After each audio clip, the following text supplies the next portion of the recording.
I hate lying. Even in games, even to NPCs. I know it doesn't make sense, but that's just how I am. So when I heard about Lies of P, a game where lying isn't just part of the world, but actually the key to getting the good ending, I wasn't so sure I would like it. But the setting, the themes, the story, people said it was something special, so I give in. And now I'm about to find out what feels worse, getting stomped by a boss 20 times, or telling a lie that actually feels good. I heard a voice and woke up on a train. No idea where I was, no idea what I was. I picked a balanced playstyle because I couldn't decide. Clearly that won't cause any issues later on. And then I heard another voice. Gemini, the cricket. Disappointingly, not a tiny one on my shoulder, but still helpful enough. Very distorted though, a bit confusing to be honest. Where was he talking from? The train station was filled with corpses and broken puppets. The first enemies felt like a tutorial. Basic attacks, guarding, failed strikes, that kind of thing. So the game really gave you enough time to ease into its combat mechanics. There was a mini-boss, or maybe just like an elite enemy. I heard parrying is king in this game, and since I'm a parry connoisseur anyway, I did not struggle too much.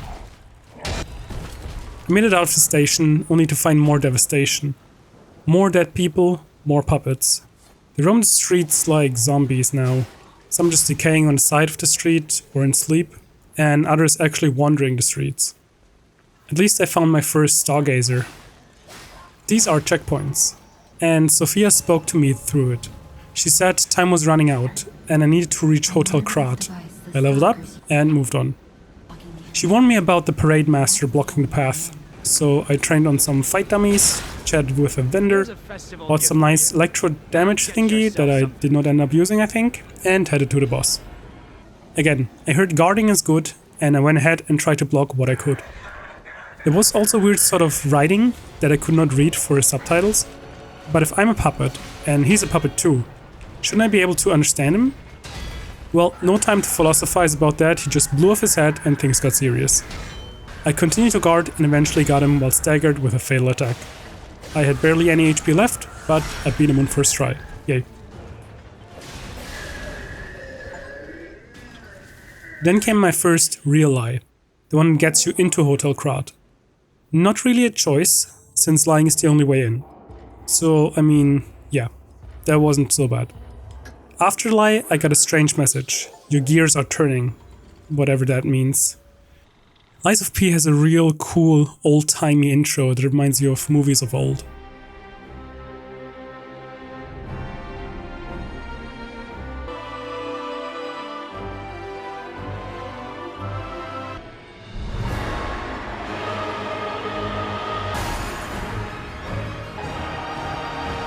So, I lied, just to get in. Again, wasn't really a choice, the game made sure of that. Inside, I finally met Sophia, with her ergo-colored blue hair. At least that's how I tried to make sense of it. She's calm and kind. Sophia speaks to me like I matter, not just as a fighter, but as something more. It's strange, her voice outside is everywhere. Calm, controlled, guiding. But in here she just stands there. Gemini too, I hear him constantly, but I never see him. No tiny cricket on my shoulder like I imagined, just a voice, presence, maybe. Am I even alone in this journey, or am I being watched, led, manipulated, like a puppet? Okay, I'll stop now.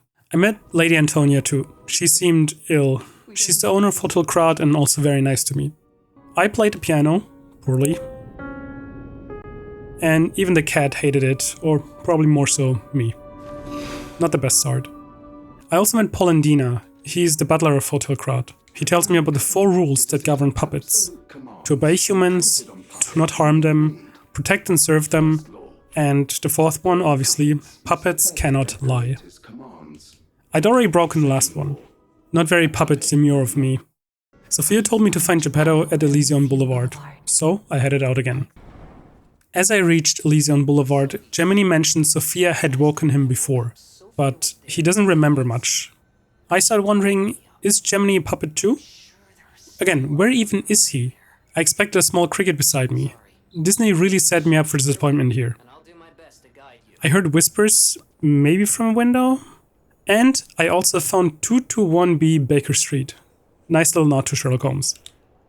The rooftops were full of ambushes, constant attacks from every angle, and extremely annoying throwables used by enemies, which made me use my own throwables. Can't beat them? Join them. I reached the courtyard and fought another elite enemy. This one gave me real trouble. I think I rushed ahead too fast maybe. I beat the last one easily, but this one kind of kicked my butt, to be honest. I think I just need to practice the guarding more again. Eventually, I arrived at the Alchemist Bridge and met the next boss, the Mad Donkey. Fast, aggressive, didn't give me room to breathe. He was attacking a cart with someone responsible for the puppet frenzy in it, which of course, that must be Geppetto. So the fight begins and it's really hard at first. But then I remembered my favorite trick from Dark Souls 1. Walk, circle, backstab. Still not easy, but it worked half the time. I like boss fights against humanoid enemies. They always feel more like a duel and have more dynamics for me than a big old monster. Also, no first try win, so that was nice too. After I won, I realized I'd just broken another law. I killed a human. Until now, I'd only fought puppets, but this? He was wearing a mask. I didn't even realize at first, but I had to do it to save Geppetto. Still, I felt bad, I felt guilty, like I'd failed as a puppet. I broke another rule. Puppet protects, a puppet doesn't lie, but now I lie and I kill. I find Geppetto and he calls me son. He kind of talks about himself as the father of all puppets, as their creator, but he certainly seems to value me more than the frenzied ones. Geppetto told me to go to Krat City Hall and stop a puppet that had gone berserk. So, guilt still weighing on me, I went on my way. On the way, I saw a strange triangle symbol and blue blood. It looked human, not puppet, another mystery for later. Eventually, I fought to scrap the Watchman, a sad one. One of the texts says the children used to love him before the frenzy. I summoned a helper just to try it, and it honestly made the fight a little too easy. I still had my weapon nearly break because I forgot to sharpen it mid-fight, so maybe I deserved the assist. So yeah, sadly another first try win. From now on I won't be using my spectral pulse for help for sure. Afterward I found a P organ. Yeah, don't ask me. Another way to upgrade myself. But it didn't linger long, because I remembered something. Earlier I heard weeping. It wasn't whispers, it was someone crying. I went back and found her, the weeping woman.